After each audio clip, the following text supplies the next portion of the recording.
little cutie. I'm so excited about today's video because I'm going to be taking a viral TikTok quiz to determine whether I am a soldier, a poet, or a king. So if you don't know what I'm talking about, it's basically this really simple personality quiz based on a song from the Oh Hellos, which first of all, if you haven't heard this song, please go listen to it because it is so amazing. I love the fact that there's a whole personality quiz based on this song now. Like, I just love that. So I had to know which one I was. So going into like really quick, the meaning behind the three different like characters in this song. All of the different characters are based on different lyrics in the song. So there's basically like three different people that the song talks about. And I did not know this until today when I was reading, when I was researching for this video, but the song is actually about Jesus. All of the characters are like different aspects of Jesus that are like described in the Bible. I had not thought about the song that way.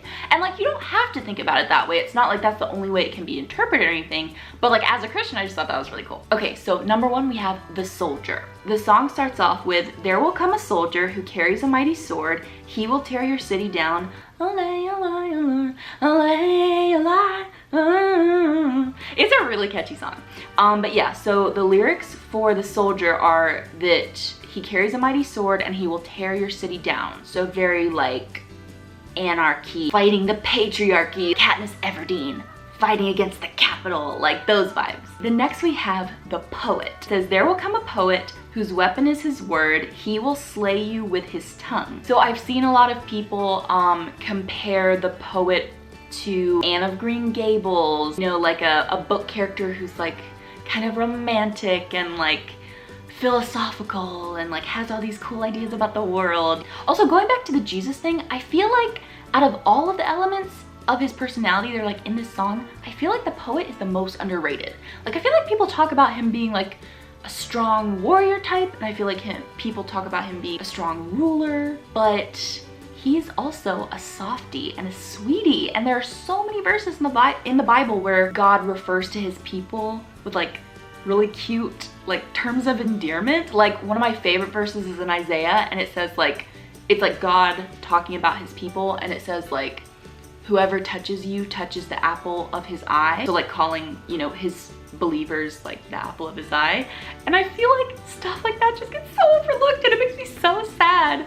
So I love that they included that in this song. And then the last one says, there will come a ruler whose brow is laid in thorn, smeared with oil like David's boy. That kind of goes back to like the prophecy in the Old Testament saying that like the Son of God was going to be someone descended from King David in like Israel. So I like that it's very like, prophetic, and like there's going to be this ruler that comes and everybody's like getting ready for him. Before we start, let me know in the comments if you have taken this quiz and what your results are, because I would love to compare. Okay, so first up, question number one.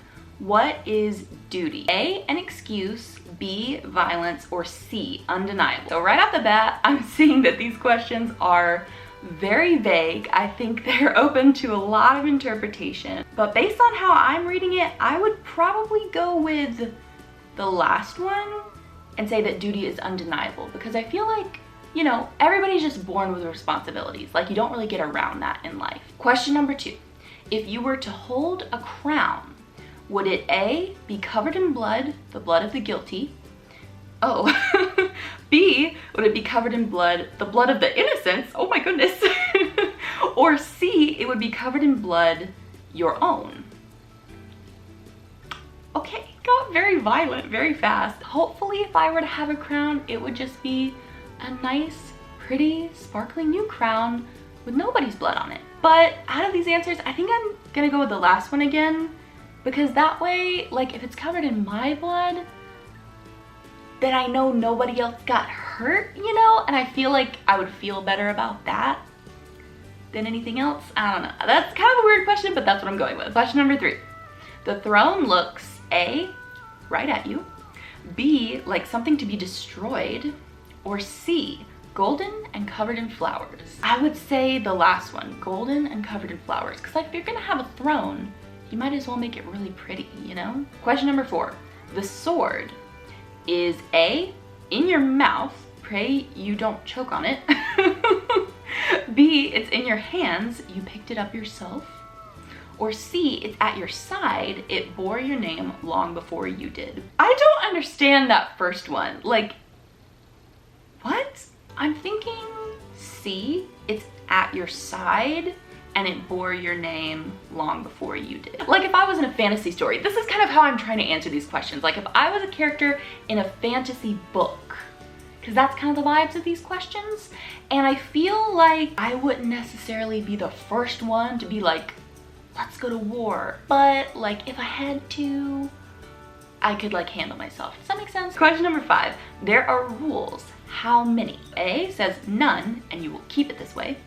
B, only one and you will follow it. Or C, too many, alas. I like B because I feel like, I don't know, I don't believe in having rules for the sake of rules, but I also think that like having no rules can be just as dangerous, you know? So I think it's important in life to have like a few key things that you like consistently stick to and just not really worry about everybody else or everything else that's going on. So I'm gonna go B. Okay, question 6. Pick something messed up. Bodies, parents, or names. Wow, okay. That's kind of dark. I don't know. I could see an argument for all of them. I think I'm gonna go with bodies. Yeah, because like if you're in a fantasy story and you like get injured, like, you know, mortally wounded or whatever, that's kind of where my thought process is going for that one. Question 7, pick a fear. Oh, okay, these are in depth. These are very specific fears. Okay, number 1, despite all your attempts, you have never been a healer. You hurt people and they leave and you are alone in a room full of silence. Oh my gosh, that's so dark. You sing to try and forget, but it does not work. Who made this? Okay, number 2, you did your best and it wasn't enough. Aww. You tried and failed and kept trying and it still wasn't enough. You had the power to change things and it wasn't enough. You left the world a worse place than you found it, or worse, you left it identical. You were useless. Brutal. Or the last one says, the war is still not over, or maybe it ended years ago, but you were too angry to realize it. Your wounds have stopped healing.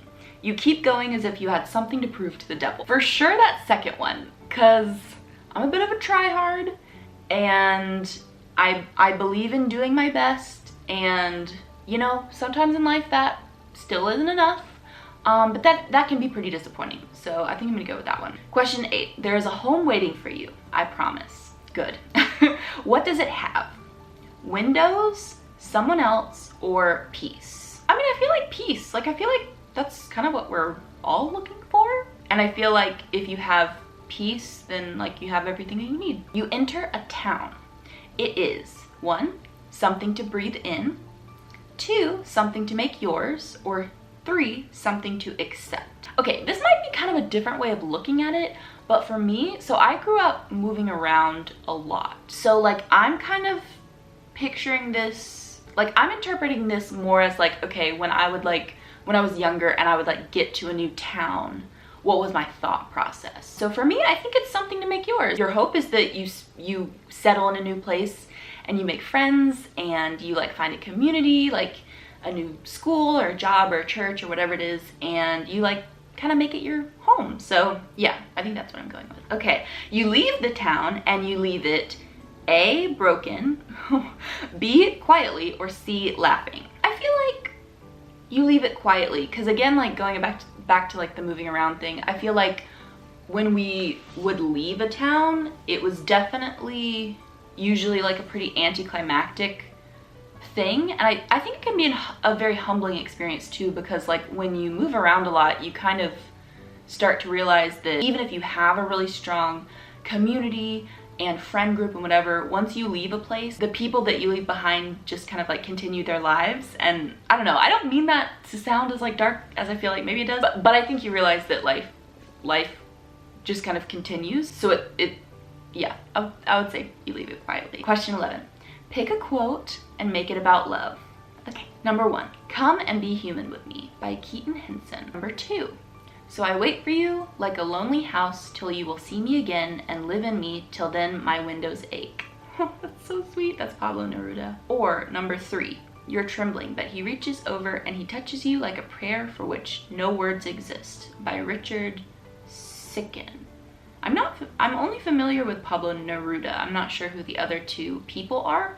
But I really like that first quote. I feel like I used to be someone who had like really fanciful romantic sensibilities, you know, like when I was in high school. But I think the older that I get, I think the simplicity of genuine love is undervalued. You know what I'm saying? Yes, I love all these like super romantic like poems and movies and da-da-da, but when it comes to like love in real life, just the simple aspects of, like this says, like being human together. That's really nice. I really like that quote actually. I think I'm gonna save that. Question 12.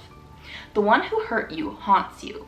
In your nightmares, they say, A, I love you, B, I forgive you, or C, I am disappointed in you. Oh, that's hard. I don't know. I don't know if this is gonna make sense, but I'm gonna try to explain it. I feel like I've definitely had dreams about like people who like hurt me in some way or did something wrong to me, and they don't realize that they hurt me, if that makes sense, or they don't realize that what they said was like hurtful.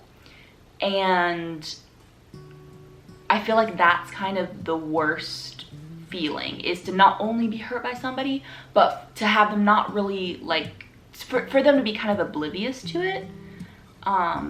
So I think that second one, where it's like, you know, they're like, I forgive you, and you're like, you forgive me? You know what I'm saying? Okay, question 13. What does your anger feel like? Okay, first up we have like a curse. You don't know if you were born with the anger in your veins or if it just stuck with you after a while. You hate it, but it's all you have.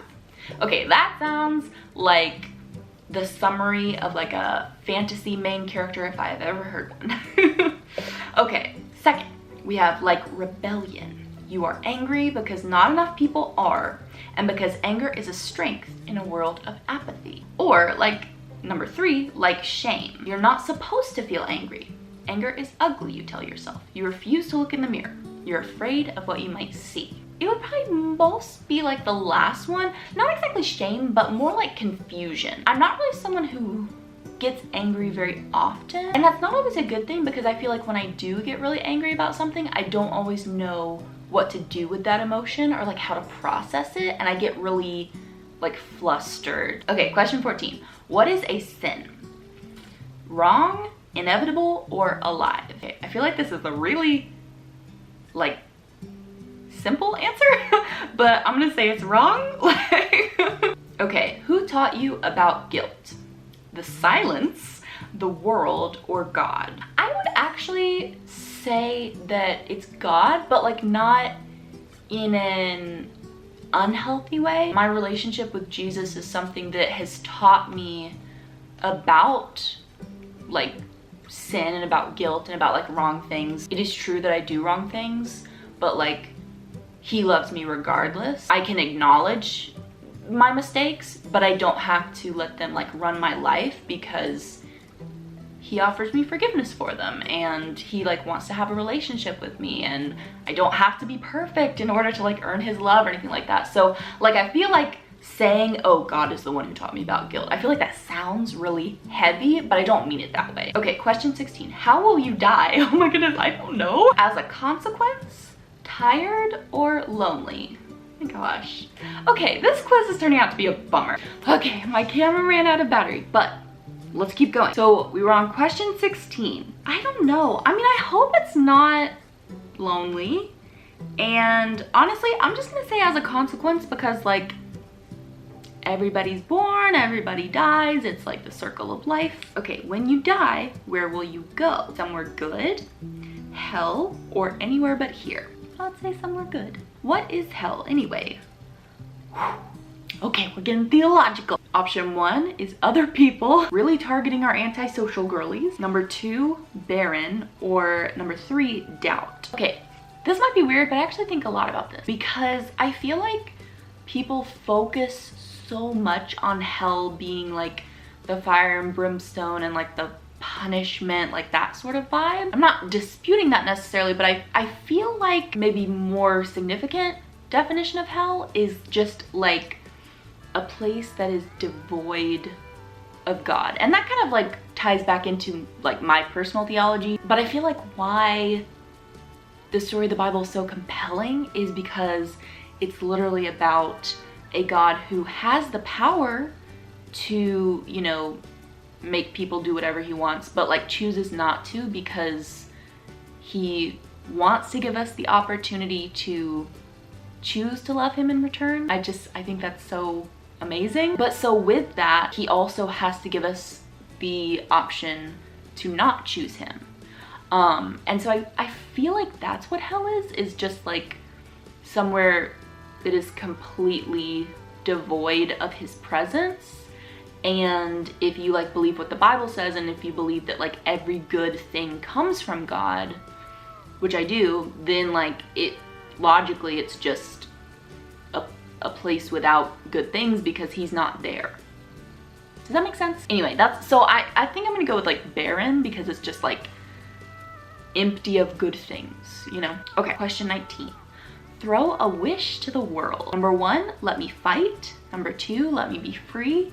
Or number 3, let me be fine. I mean, they're all good wishes. Finally, something kind of optimistic. I would say the last one, honestly, like just chill, just like let me be okay, you know? Okay, we made it to the last question. I did not realize how depressing this quiz was going to be. Golly. Okay, it's 3 a.m. What do you ask the ceiling? And these are all quotes from Keaton Henson's Insomnia. Okay, so whoever made this quiz really likes Keaton Henson. I'm gonna have to look up who that is. Okay, so first up we have, but how can I sleep with the world in my head? Wow, that's very poignant. Okay, number 2, how can you love me with all that I've done? Or number 3, oh, who is the man I'm trying to be? I kind of like aspects of all of those, but I would say probably the last one. Like when I actually think about what are the things kind of running through my head as I'm falling asleep at night, I feel like it's that last one of like, oh, what do I want to do? What do I want to accomplish? Okay, so that was the last question, so let's see what my results are. Oh my goodness, okay, so I got the king. Wasn't necessarily expecting that one. I kind of thought I was going to be a poet before I took the quiz, but then as I got into the questions, I was like, maybe I'm not going to be the poet because I feel like I'm not answering this in a poetic way. So the lyrics for the king, like I read earlier, says, there will come a ruler whose brow is laid in thorn, smeared with oil like David's boy. So it says duty, strength, resignation. You were told to do things and you did them. Oh, well, that doesn't sound very king-like. The world is something that was put into your hands and that you must deal with, so you will. You have a rigid back and steady hands, either metaphorically or physically. Is it nature or nurture? You don't know. You are tired of being steady.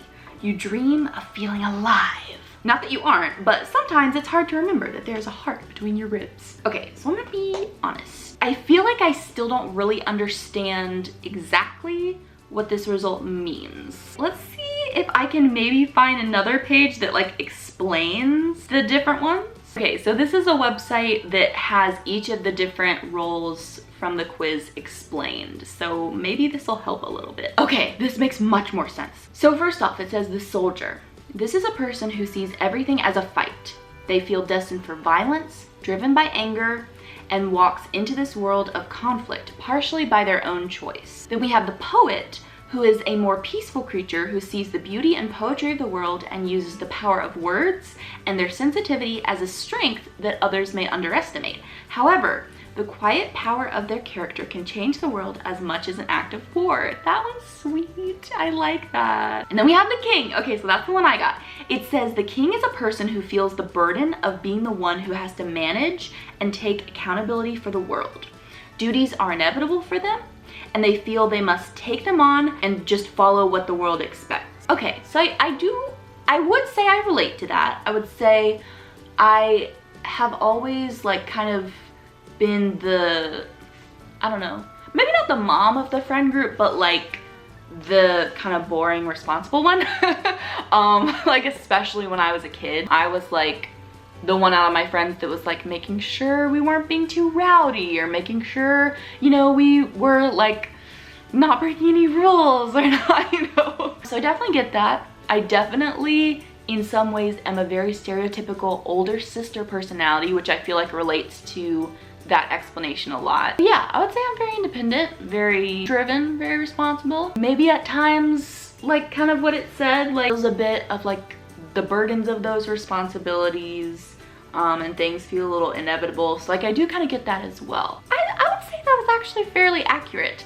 I was really starting to lose faith in some of those questions. I was like, I don't know what you're trying to ask me. But yeah, that was so much fun. Like I said earlier, please let me know down in the comments if you have taken this quiz. If you haven't, I would say like go take it and then let me know in the comments what your results were, and I would love to kind of like compare answers and see what you think, if you think it's accurate.